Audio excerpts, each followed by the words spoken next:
Hi, I'm Mike Miller. Hope you're having a great day. Thanks so much for watching. My guest today drove up from Dallas. He's a singer-songwriter, lyricist, and I'm pleased to have Stephen Perry. Stephen, thank you for coming up. Thanks for having me. So you've been playing open mics in Dallas area with Linda Stone and some other folks the last few months. Actually, I've been playing open mics since '08. '08? You started doing those in '08?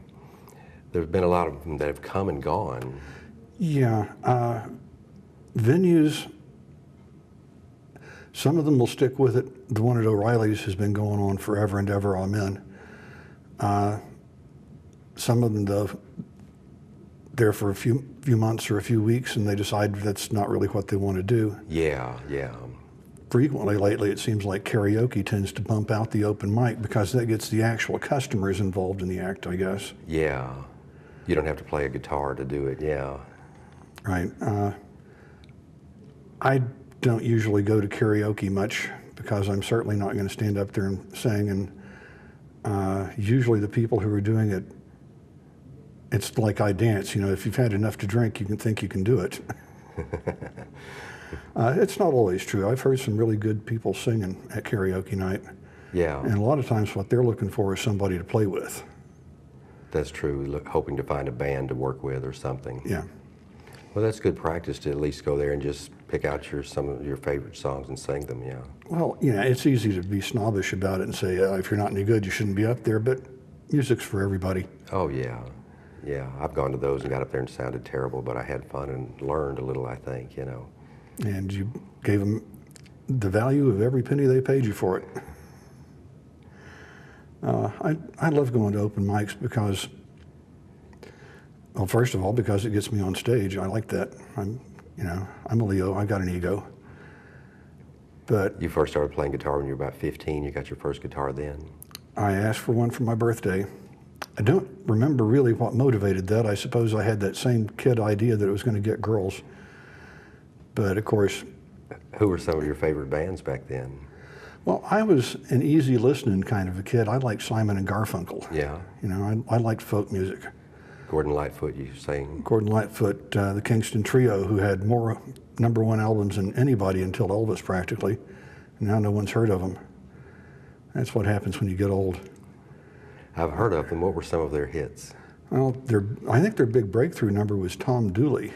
Oh, really? I remember that. Yeah, that record, yeah. And they did a lot of real folk music stuff that was, I guess, what you call traditional.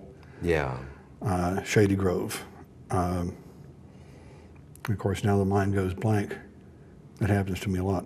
Vocal harmonies. Yeah, 3 guys. There was 2 guitars and a tenor guitar. Mm-hmm. You don't see many tenor guitars around either. That's a smaller body 4-string. Oh, really? But yeah, that was the Kingston Trio. They broke up because one of the members wanted to get more serious about the music. Yeah. And the other 2 guys were like, why should we do that? We're making a ton of money, we're having fun, it's not hard work. You're crazy. And they went their separate ways, and nobody ever did anything memorable after that. Yeah, that happens to so many great bands, I guess. It's hard for people to, it's like they form a company and then they just get tired of working with each other. And yeah, a band is like a marriage with more than 2 people in it. It's, just the logistics of getting people together for practice 3 or 4 times a week is incredibly hard. Really, especially long term. Yeah, I really admire anybody who can. Well, once they start making money at it, then it becomes their job. Yeah. And you work at your job, but at the point where you're just trying to get it together, getting it together is, I take my hat off to them. That's amazing hard work. Yeah. Can't do it myself. When I try to play with other people, I get confused and start listening to what they're doing and forget what I'm doing. It doesn't work out. I keep hoping. But you just have music that comes out of you. You just have songs come to you, and you make up the chords and all that, and make up the vocal melody. That's a special gift. Oh, I guess. I like to think I'm special. Everybody does. You just kind of hear a tune in your head. Is that how it comes to you or something? Usually what happens first is I get a rhyme or a phrase. Yeah. And I think, oh, that's cool. What can I put to that? Sometimes a whole verse will come to me, and then I'll write something around that. It's the nature of that muse that is why most of my songs are so short. Some of the guys write 5 and 6 verses, and for me, 4 verses is a lot. Not just because I can't keep the song original that long. It starts to become hack work and borrowing from here and there. Yeah, some 4 could be plenty. Yeah, it's just I don't know why so many of those songs had so many verses, but I think a lot of those songs were made up by people singing back and forth, working together and stuff. The old style stuff, sure. I mean, the song needs to go on for a long time because that's what you have. Yeah, they're just out there working and singing to entertain themselves. I mean, when you've got songs like crap,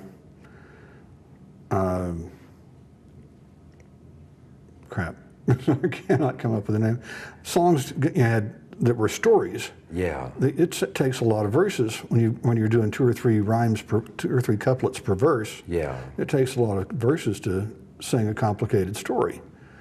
But of course, when there was no television, there was no radio, then you wanted to sit there and listen to somebody sing for a while.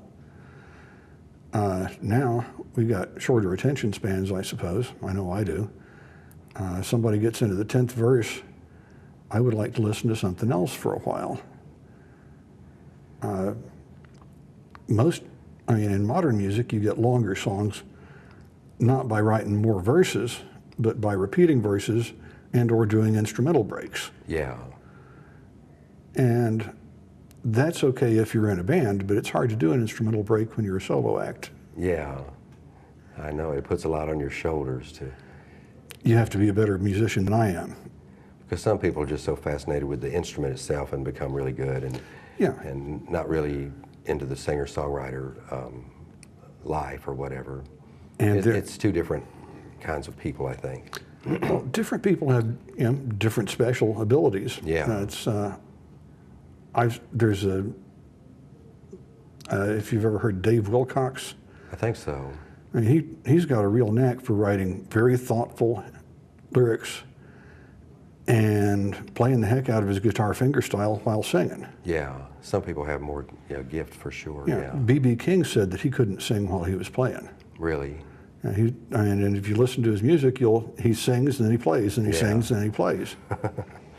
Different people got different levels of ability on this stuff. Yeah, that's for sure. Yeah. And the only way to find out what you can do is to try it and push it. Yeah, that's for sure. Just to keep working every day whenever you have a chance. And people that really, I have my own theory that talent for most of us is just the determination to learn it. The determination to do it over and over and over and over until you're sick of it, even when you're not doing it very well. Yeah, you have to really want to do it. You have to really, now there are people that are exceptions to that. There are people who just pick up any instrument and play it. I hate them, but they exist. But some of them probably can't write songs, write lyrics possibly, I don't know, Well, the ones who can do all of the above are rich and famous. Yeah. Or perhaps insane. Yeah.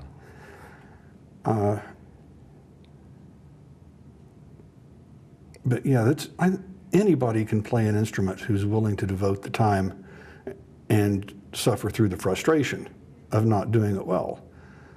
And lots of people buy an instrument because they think it'll be cool to play. And I applaud that, but they try it a few times and hurl it down in frustration. And I applaud that too, because it puts a lot of inexpensive instruments on the market. That's for sure. You've lived around this area for a number of years? I've been here since '78. Really? Yeah. There's been a lot going on. Did you used to listen to the KZEW rock and roll station? I did. Did you like rock very much back then, or? I changed my mind about rock in the middle '70s. Until then, I grew up pretty much in a classical music household. Oh, really? Of course, Mom played the piano at the Baptist church. Is that right? And my sister played the piano, and she was being taught, the straight classical techniques for piano. So yeah. I heard a lot of that, even though she tended to go with pop music when she was unsupervised. Yeah. But I liked, as I say, Simon and Garfunkel. That was a couple of Simon and Garfunkel songbooks, the Gordon Lightfoot songbook.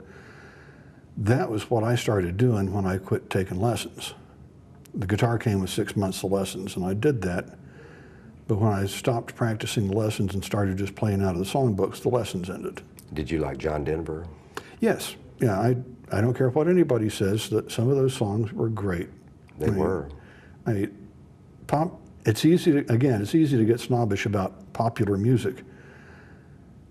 I like to say there is no good art and bad art. There is art that I like and art that I don't. Did you like America and the Eagles? I enjoyed listening to it. The Desperado album, now I've listened to that a bazillion times. I play Desperado as one of my covers when I have the chance. Yeah, that's a good song. And even after they started their, I guess any Eagles fan or non-Eagles fan would consider it the decline from popularity. In the Long Run album, they had Those Shoes, which I thought was just a brilliant song. It is. It had all the, I guess, angst of people going out and trying to find somebody. That's a really cool song. Did you like Nashville country though, like Not George very Strait much. and Garth Brooks and all that? Not very much. I tended to sneer at those as hat acts. And that was before I realized that most musicians do wear hats. I'm not sure exactly why. That the ones that don't tend to have hair. It was something about the lyrics. Did the lyrics seem maybe too commercialized or too No, they contrived? seemed whiny. Whiny, yeah. Oh, poor me. And of course, the same thing is true of a lot of the stuff that I write. I don't have pedal steel guitar behind it, I think is the big difference. That's a factor, yeah. I always hated the sound of that wow, wow, wow. Do you like Robert Earl Keen? Don't know his work. Oh, really? The more you learn. Lyle Lovett? Oh, yeah. I've got all of his stuff. Yeah. The more you learn, the more ignorant you feel, It's, I was privy to a conversation once. I wasn't actually part of it. And one of the guys is insisting that Eric Clapton is a crap guitar player. What? And he's, the best guitar player in the world is somebody you never heard of. Well, that may be true, but that doesn't make Eric Clapton crap, Yeah. People get... He put out some good records. Yeah, there was a popular song or two there that I liked listening to. Yeah, they had a lot of good music. And there are people who insist that he's the best white blues player ever. That's probably not true anymore, but who knows? YouTube has shown us that some of the best musicians in the world are people you never heard of because they never come out of their bedrooms. And this is, one of the downsides to show business is you've got to be somewhat of an exhibitionist if you want the world to hear your stuff. If you don't care if the world ever hears your stuff, well, that's the world's loss. Because some of those people are playing really phenomenal music in their bedrooms where there's no one to hear. And then they put it on YouTube now. Sometimes now, that's easy. Yeah. That's something they can do without actually having to confront people and listen to criticism and stuff. Yeah. And that's a great thing. Turn the comments off, yeah. Yeah. I didn't want to hear that. But... Or leave them on and get some feedback that way, yeah. But it's also a way that you can play for Aunt Mary, who's in Oregon. That's right, yeah. Aunt Mary, just click on this.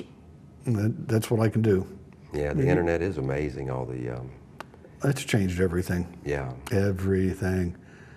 And the music business, it's hard to say where it's going to go. I know. Instead of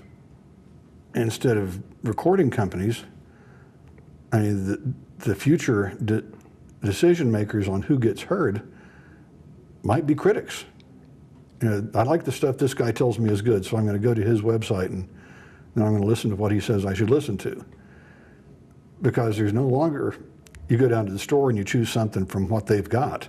Oh, yeah. You turn on the radio and you listen to what they've got. Mm-hmm. The internet means you can get anything. I don't know where that's going to go. To a certain extent, it may destroy recording as a source of revenue for the artist and the industry alike. I mean, everything can be pirated. Everything can be distributed for free. Yeah. How do you get somebody to pay you for the recording that they can listen to anytime they want to click onto your website? I know it. So we may end up going back to where the only thing that a musician can really do is perform live. Yeah, play shows, yeah. And you get paid for that because people have to pay to show up. Yeah. Of course, I'm not getting paid for it, so maybe there's a hole in that argument too. No, that's... It costs clubs so much to operate, though. Yeah. It's such a problem, or cafes, yeah. Yeah, that's... And They then have so many other operating costs, and then the band is another cost. yeah, and especially if it's a band. Yeah. Because then you got 5 people to pay. Yeah. Yeah, it's a significant cost, and I suppose there are ways to measure whether it's paying off or not. Yeah. I mean, the House of Blues had better have live music there. Bohemian Cafe, they like having live music. They're Jason's musician himself. Yeah. Yeah. But your typical mom and pop, it's going to be hard to show them, I think, that it's worth their time to have people come in. I'm sorry, I forgot to turn this off. Well, Stephen, I do appreciate you being here, and I'm going to get out of the way and let you play some music for us. Turn off. And thank y'all so much for watching, and check out Stephen playing some music for us. Check me out. This is a song that I almost always start with when I play in some place. Linda Stone, who ran an open mic that I attended regularly for quite a while, told me that it was her favorite, and I always broke it out first for her, and it became a habit. It's a song about a relationship that had run its course.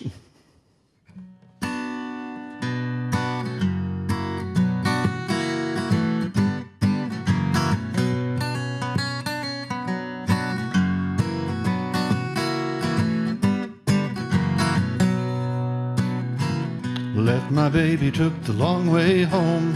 I never got there at all. Sweet temptation, some negotiation. I jumped, I did not fall.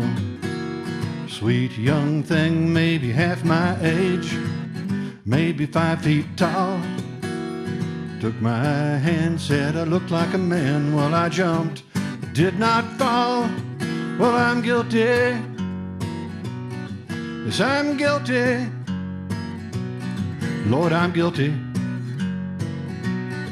Well, I jumped, I did not fall.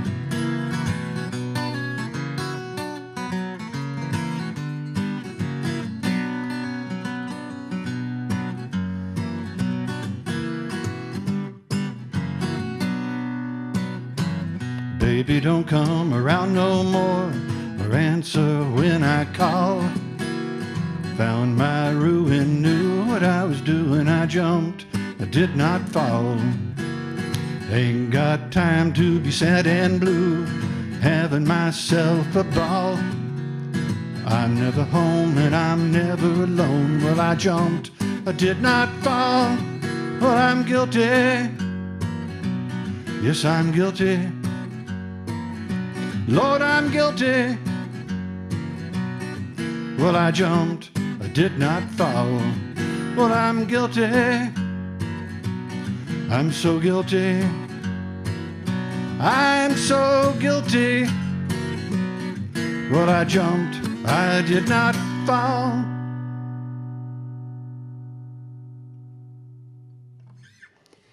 And I call that one Guilty.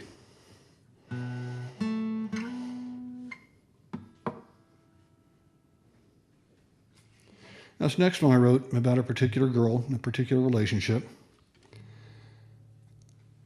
And I had the opportunity to play this for her once at a high school reunion years later. And she said she really liked it, but Steve, it's so sad. Yeah?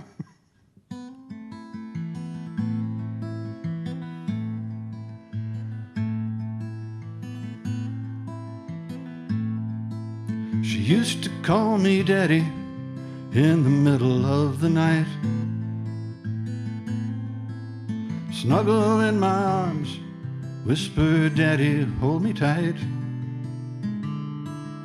Now she's found another daddy, and I really don't know why.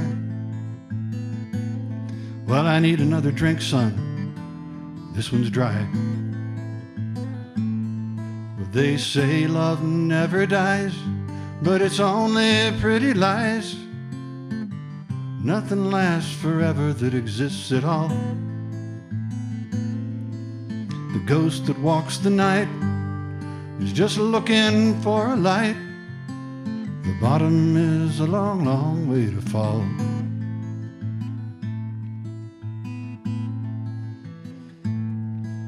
We used to talk for hours, sometimes till the dawn. She never said she loved me, but I knew she was the one. Well, I never thought she'd leave me, even for a better man. I was wrong again. Well, they say love never dies, it's only pretty lies. Nothing lasts forever that exists at all. The ghost that walks the night is just looking for a light. The bottom is a long, long way to fall.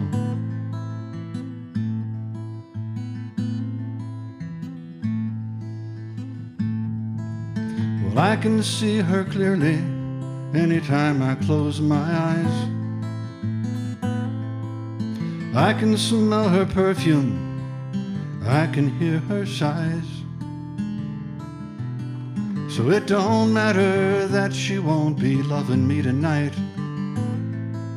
I'll still be hearing Daddy, hold me tight. Well, they say love never dies, but it's only pretty lies. Nothing lasts forever that exists at all. The ghost that walks the night is just looking for a light. The bottom is a long, long way to fall. The bottom is the longest way to fall.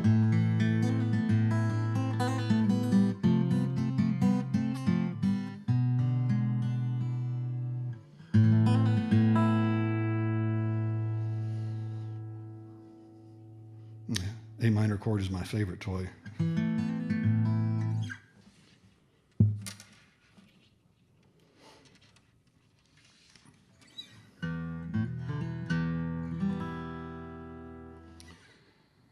Oh, and I've got one here that's, my girlfriend wanted to know why I'd never written a song about our relationship, and I pointed out to her that all my songs about relationships are about broken relationships, and she wasn't really ready to accept that entirely, so I wrote this song for Charlotte.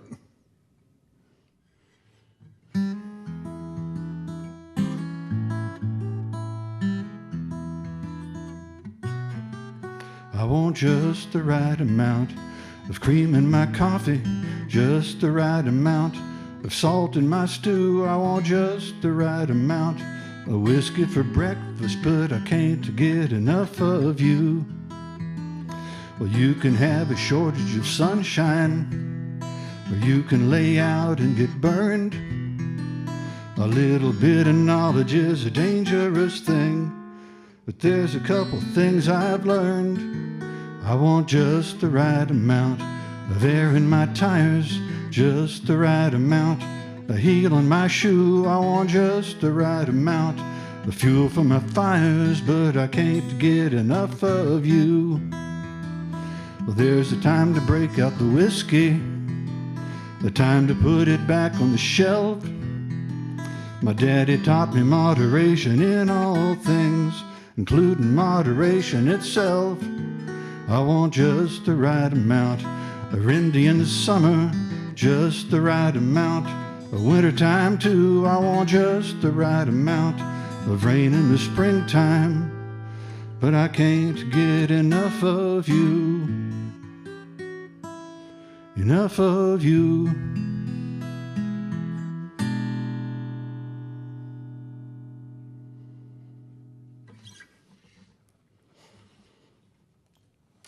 Oh, and I'm going to finish with one that another friend of mine has expressed a sincere, strong liking for. Let's see if I can get the high notes.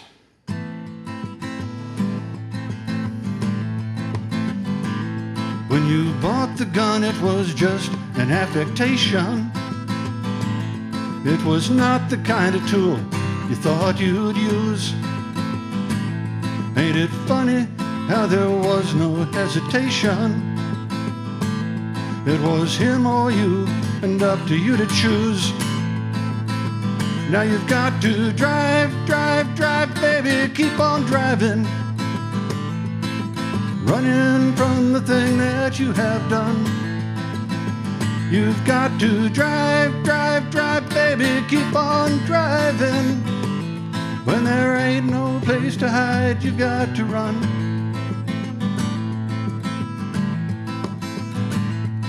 You told your friends there was no need to get excited. Ain't no need to worry about you. You told your love he was gonna be so delighted, knowing all the time not a word was true. Now you've got to drive, drive, drive, baby, keep on driving. Running from the thing that you have done. You've got to drive, drive, drive, baby, keep on driving. When there ain't no place to hide, you've got to run. So you pushed your winning streak right to the limit. And times was better than you'd ever had. But the winning has the losing built right in it. You had to run when your golden thing went bad. Now you've got to drive, drive, drive, baby, keep on driving. Running from the thing that you have done. You've got to drive, drive, drive, baby, keep on driving. When there ain't no place to hide, you've got to run. Running from the thing that you have done. Running from the thing that you've become.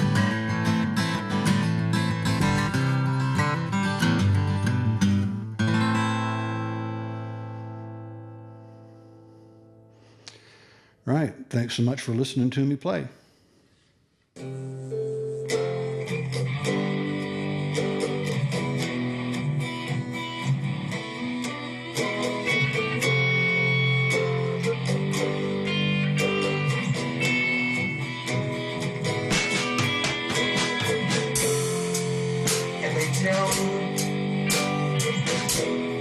Follow your dreams, and they say, do what you want, and money will come.